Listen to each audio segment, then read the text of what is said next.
नमस्कार जय जगन्नाथ सिमन खजाना यूट्यूब चैनल को आपण मानक समस्त को स्वागत जनाऊँगी। आपण मान आशीर्वाद मु भलर अच्छी आशा करुँची आपण मैंने भी भलर थे।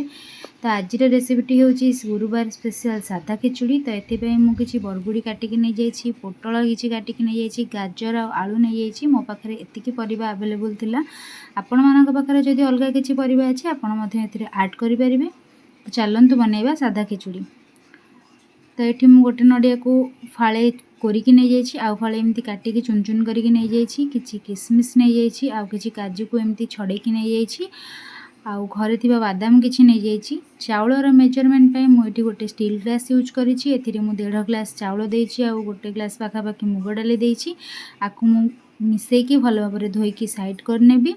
तापरे मु गोटे कड़ाई रे किछि तेल गरम करी, सेतिरे काजू आउ किसमिश को पकईकी भाजी नेबी। तापरे सेम पैन रे मु बादाम आ नड़िया को मध्य पकईकी भाजी नेबी। सब को भाजिकी गोटे गिना को काढ़ी ताको मु साइड करी रखिदेबी। कड़ाई रे आउ किछि तेल देकी सेतिरे किछि गोटा मसला देबी, जेमति कि तेजपत्र, किछि अलैच, लवंग, जीरा, सुखिला लंका, दालचीनी आ गोलमरिच ये सब को तेल रे ऐड करने की किछि समय पे फुटिया पे छाड़ देबी, जेमति कि सबुर फ्लेवर तेल रे ऐड हो जिवो आ बास्नाटा मध्य भल हबो। तो देखि पारथिबे एठी मोर सब मसला हे सरला परे मु एथिरे परिबा को सब ऐड करनली। आको हाई फ्लेम रे पाखापाखि 5 मिनिट मु भाजी नेबी। बेसी समय भाजीबिनी काईकना जेतु प्रेशर कुकर रे मु करिबी। परिबाटा ऑलरेडी बहुत बेसी सिझी जिवो, तनो करी कि हाई फ्लेम रे बस टिके आको मु भाजी नेबी। परिबा को गोले सारा पर से मु एका थरक 2 चमच हल्दी गुंडी नहीं जाइए, आउ 2 चमच लुण मध्य पकईदेवी। एका थरक मुझे हलदी लुण यूज करी आउ यूज करी ये ही एका थरे पकईकी मु गोले नेबी।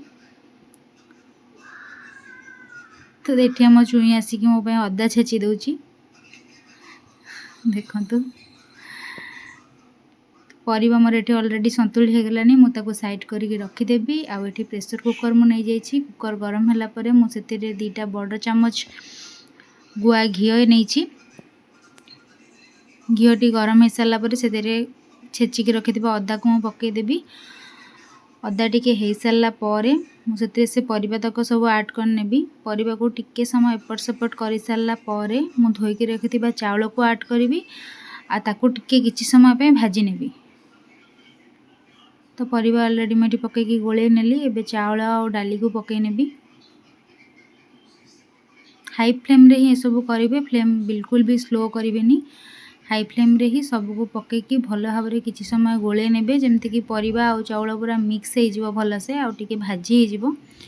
तो ये सब गोले सारा पर मुझे ऐड करने भी सब काजू किसमिश बादाम नड़िया जहाँ भी सब मुझे भाजिकी रखी सब को पकईदेवी। पकईकी आपको भल भाव में गोले नेबी।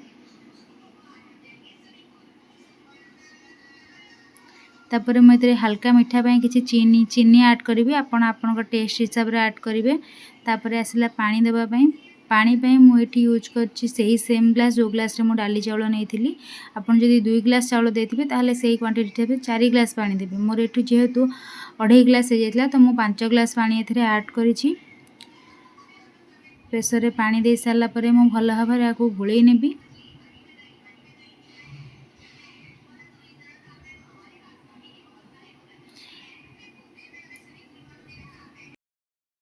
तो मुझे जायफल टिके गुंड करके नहीं जाइए, पकई सारा पर हाई फ्लेम रे गोटे सीटी मुझे आ मोर खिचुड़ी प्रस्तुत हो जाता।